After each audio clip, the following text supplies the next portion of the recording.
இன்னொரு மினி லாகோட இந்த வீடியோவை நம்ம ஆரம்பிக்க போகிறோம். டே 4 ஆஃப் சரவண பவ. டே 1லேருந்து 4 வரைக்கும் நிறையா சேஞ்சஸ் இருக்குது. நான் நினைக்காதது நடந்துகிட்ருக்கு. ஸோ என் லைஃப் மாறுதுன்னு எனக்கு நல்லாவே தெரியுது. நீங்களும் நம்பிக்கையாக சரவண பவ எழுதுங்க. உங்களுக்கு நம்பிக்கை இருந்தால் மட்டும் எழுதுங்க, நான் சொல்கிறேன்னு எழுதாதீங்க.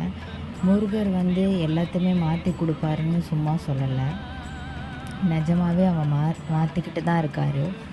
நான் அவரை நம்புகிறேன். அதனால் சரவணபவ எழுதுகிறேன் டெய்லியும். இது 4வது நாள். ஸோ இந்த வீடியோ பிடிச்சிருந்ததுன்னா மறக்காமல் லைக், ஷேர், கமெண்ட் பண்ணுங்கள். எப்படி சரவணபவ எழுதணும் அப்படின்னு சொல்லிவிட்டு நான் உங்களுக்கு தனித்தனியாக எழுதி காட்டுறேன். இது மாதிரி எழுதுறீங்கன்னா எழுதிக்கோங்க.